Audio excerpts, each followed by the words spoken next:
Welcome back to my channel Sita Thapa blogs साथीहरु। यो चाहिँ मेरो ब्लग्स आज बेलुका लगभग 4:30 बजे म ब्लग्स स्टार्ट गर्दैछु साथीहरु।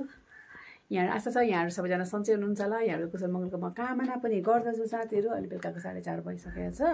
मैले चाहिँ अहिले भर्खर एकछिन अगाडि साढे 9 मलाई चिया खान बोलाउनु भएको थियो र म साढे 9 मा गएर चिया खाएर आएर एकछिन चाहिँ म पढेँ। यहाँ हेर्न सक्नुहुन्छ मेरो पछाडि बुकहरु राखिरहेको छु। एकछिन पढेँ। एक्जाम फेरि आइरहेको छ मेरो 4th सेमिस्टरको एक्जाम हो यो आरडीको। सो एकछिन पढेँ। अब म जान्छु भान्सातिर, बुक लिएरै जान्छु। म खाना पकाउँदै पढ्दै गर्छु। अब के गर्छु म हजुरलाई भान्सामै गएर देखाउने नै छु। त्यहीतिर अब जाउँ म सँगसँगै मेरो भान्सातिर, किनकि अहिले ढिलो हुन्छ। छिटो गरेर म पढ्छु भन्ने सोच लिएको छु। सो बुक लिएँ अनि गएँ म भान्सातिर। एकदम हावा चलिरहेको छ। मलाई त्यसरी जाडो भएर मैले स्वेटर लाएँ। स्वेटर लाएर अब जाँदैछु निस्केँ साथीहरू। अब ढोका लगाएर जान्छु। म किचनमा जानुभन्दा पहिला एकछिन छतमा आइरहेको छु। हेर्न सक्नुहुन्छ हाम्रो धम्तीराको मौसम एकदम रमाइलो छ। हावा चलिरहेको छ। हावा चलेपछि चाहिँ जाडो हुन्छ यहाँ। नभए त जाडो नहुनुपर्ने हो त्यतिखेर। चिसो छ साथीहरू। त्यसरी स्वेटर पनि लगाइसकेँ।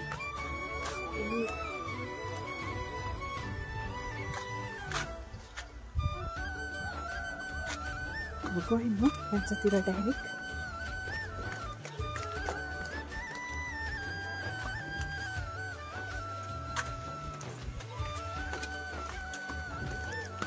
दिपिन बाबुको फर्ममा चाहिँ देखेर टन्न टमाटर थियो। त्यसैले मैले चाहिँ किलो टाइपको टमाटर चाहिँ टन्न ल्याइदिनु भएको थियो क्या मलाई। अनि मैले चाहिँ धेरै टमाटर देखेपछि यत्रो रहँदैन भनेर चाहिँ टमाटर प्युरी बनाएर राख्ने विचार गरेँ साथीहरू। त्यसैले मैले किलो टमाटरहरू छाने। सार्नाले मलाई काट्नको लागि सहयोग गरिदिनु भयो।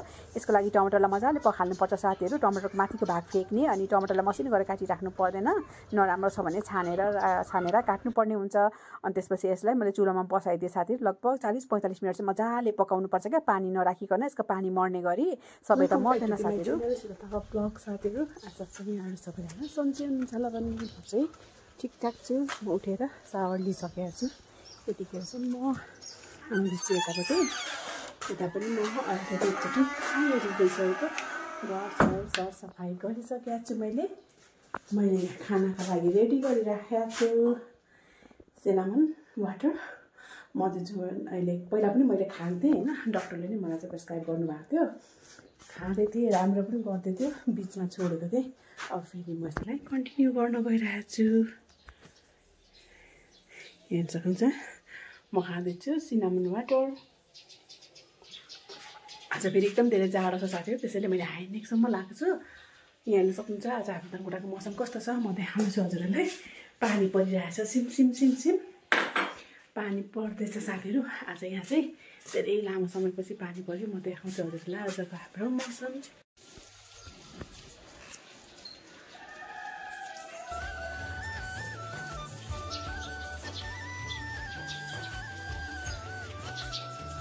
हेर्न सक्नुहुन्छ कस्तो रमाइलो खालको मौसम छ। कस्तो आनन्द खालको चिसो। अब चाहिँ गर्मी पर्छ पानी परिसकेपछि। भन्ने बुढाबुढीको खान्छ नि त।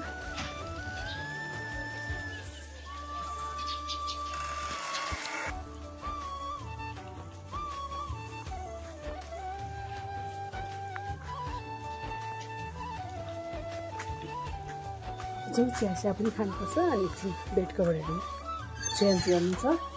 त्यसैले अहिले हतार पानी परेको हुनाले सुतै भइरहेछ आज पनि। अनि 6 बजेछ उठ्दाखेरि। त्यस्तो ढिलो पनि होइन। कस्तो रमाइलो हुन्छ। सुरुमा चाहिँ पानी पर्दा पछि बर्खा लागेपछि चाहिँ फेरि वाक्कै हुन्छ पर्छ। हाम्रो पाहाडतिर चाहिँ झन् ल्यान्डस्लाइडको पनि डर एकदम धेरै हुन्छ क्या पाहाडी भेगतिर चाहिँ। त्यसैले हुन त तराईमा पनि अब बाढीको डर हुन्छ। त्यस्तै हो सबै ठाउँमा एउटा दैविक प्रकोपहरू त भइरहेकै हुन्छ। यस्तै हो होइन।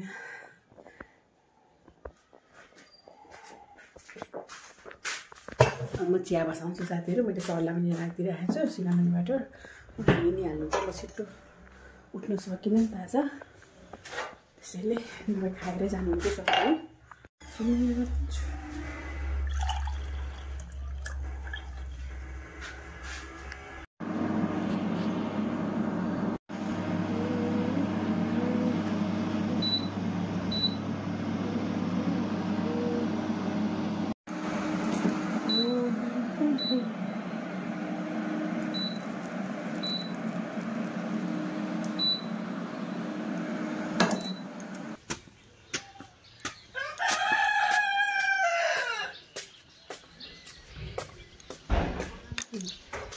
बिहान पुग्छ साथीहरू अनि पकाएर आफ्नो कोठामा ल्याएर अनि त्यसमाथि पनि बेडमा बसेर खानको मजा त कस्तो हुन्छ त्यो त मलाई सोध्नुहोस्। अनि त्यसमाथि पनि अच्छा यो चिया चाहिँ आफ्नै बेडमा कसैले पकाएर ल्याइदिए त झन् सुनमा सुहागा भन्छ नि त्यस्तै हुन्थ्यो होला। त्यो चाहिँ मेरो लकमा छैन होइन बेटी खाने चाहिँ। अनि जति हो माइतीमा खाइयो होइन। अब त्यो चाहिँ हाम्रो लकमा छैन त्यसैले धेरै आश पनि गर्नु हुँदैन। यसैमा चित्त बुझाउनुपर्छ साथीहरू। अब म खाँदैछु चिया।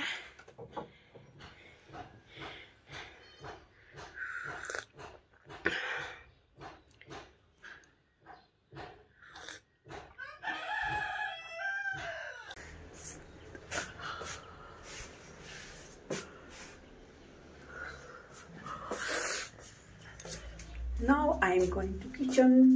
म आइरहेको छु फेरि पनि बारीमा चाहिँ लसुन लिनुको लागि म आउँदैछु जाँदैछु। सबै हिलो हिलो भइरहेको छ पानी परेर। मोबाइल पनि झरो साथीहरू। थोरै लसुन उखाल्छु अनि अदुवा पनि लानुपर्ने छ त्यसैले आइरहेको छु बारीमा। यहाँ मैले 3टा लसुन लिएँ। अब म जाँदैछु।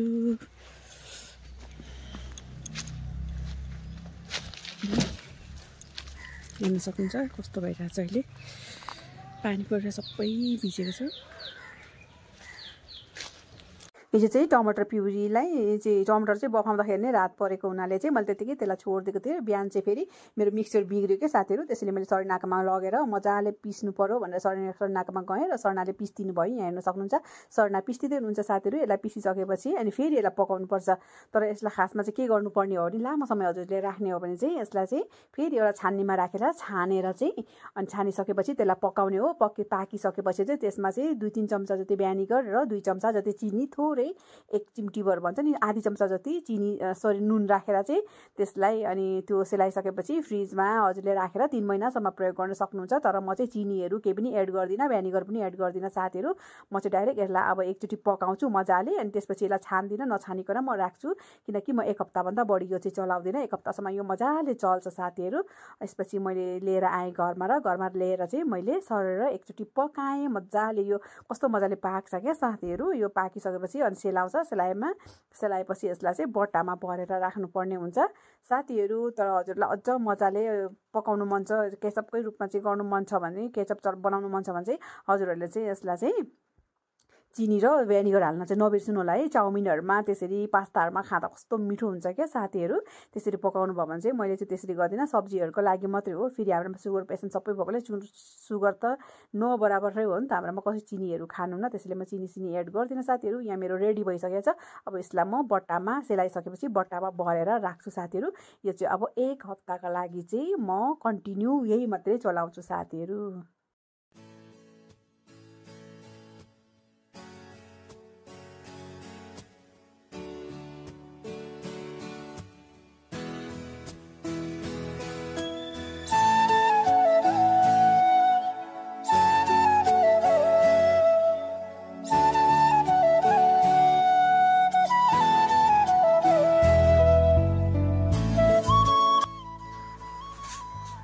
यो चाहिँ म अब 1 हप्तासम्म चाहिँ चलाउँछु। चलाउनु चाहिँ यो चाहिँ 15 दिनसम्म चलाउन सक्नुहुन्छ यदि हजुरहरूले चाहिँ यसमा चाहिँ होइन भ्यानिगर र चिनीहरू थोरै मिक्स गरेर मजाले पकाएर राख्नुभएको थियो भने चाहिँ यो चाहिँ मजाले 3 महिनासम्म चलाउन सक्थेँ केचपको रूपमा। तर मैले यसमा चाहिँ केही एड गरेको छुइनँ किनकि मलाई चिनी खानु नि त मलाई चिनी एड गरेको मन पर्दैन। स्पेसली सब्जीको लागि मात्रै हो यो युज गर्ने गर्नु एकदम बढी भएर चाहिँ मैले बनाएको हो। त्यसैले म 1 हप्ताको भित्रमा यो चाहिँ जसरी पनि सक्छु। हामीले चाहिँ सक्नुहुन्छ अनि बढीको पाक्छ नि त सब्जीहरू पनि। सो यो 1 हप्ताभित्रमा म सक्छु। यदि हजुरहरूलाई चाहिँ लामो समय राख्नु मन छ भने चाहिँ यसमा चाहिँ भ्यानिगर र थोरै चिनीको क्वान्टिटी चाहिँ युज हाल्नु होला अनि मात्रै लामो समय टिक्छ साथीहरू। यहाँ रेडी भयो मेरो टमेटो प्युरी। हजुरसँग खेर गएको टमाटर बढी भयो टमाटर बढी सस्तो भएको बेलामा यसरी चाहिँ बनाएर स्टोर गर्न सक्नुहुन्छ है। फ्रिजमा राख्नुपर्छ तर यसलाई चाहिँ बाहिर राख्नु दिँदैन फ्रिजमा राखेर युज गर्न सक्नुहुन्छ। अब यति छ अरू चाहिँ मेरो कराईमा त्यसै छ साथीहरू।